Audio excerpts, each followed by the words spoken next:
पाण खे ॾुहनि जी दुनिया मां कढी ऐं पंहिंजे बचनि खे बि तालीम ऐं सिहत ऐं उन दुनिया में आणे जेका शऊर जी दुनिया आहे जंहिंमें इंसान खे आसाइशूं आहिनि। वॾी महिरबानी। थैंक यू साईं।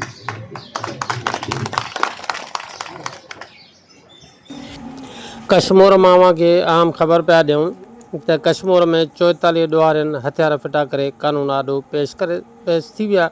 मुख़्तलिफ़ बिरादरियुनि सां वास्तो रखंदड़ जवाबदारनि जे सरेंडर कश्मीर ज़िले कश्मीर में अमन अमान जे बहालीअ लाइ अहम अगबराही साम्हूं आई आहे, जिते 44 ॾुहारियुनि हथियार फिटा करे कश्मीर पुलिस आॾो सरेंडर करे छॾियो आहे।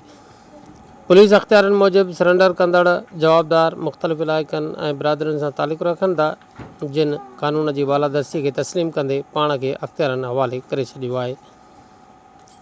सरेंडर कंदड़नि में संदरानी बिरादरीअ जा 18, सब्ज़ोई बिरादरीअ जा 8, जाफ़री बिरादरीअ जा 6, शेख बिरादरी जा 3, दश्ती बिरादरीअ जा 3, मलिक बिरादरी जा 2, बाजकानी बिरादरी जा 2, गोलो बिरादरी जो 1 ऐं मज़ारी बिरादरी जो 1 शख़्स शामिल आहिनि, जॾहिं त मजमूई तौर 44 जवाबदारनि हथियार फिटा कया आहिनि।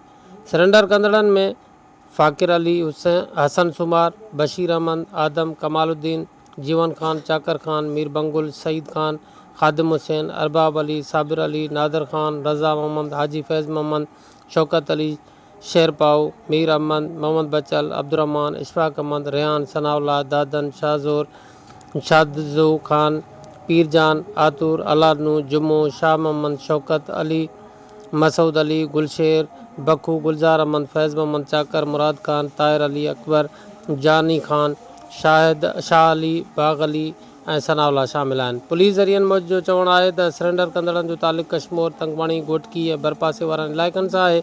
अख़्तियारनि मूजिबि अहिड़े अमल सां इलाइक़े में अमन जे क़याम, क़बाइली तकरारनि जे ख़ात्मे, ॾोहारी सरगर्मियुनि ते ज़ाब्तो आणण में मदद मिलंदी। पुलिस अमलदारनि जो चवणु आहे त कानून जी बालादस्ती क़ाइमु रखण लाइ अहिड़ा क़दम जारी रहंदा ऐं ॾोहारी सरगर्मियुनि में मुलविस ॿियनि माण्हुनि खे बि कानून आॾो पेश थियण जी तरग़ीब ॾिनी पई वञे।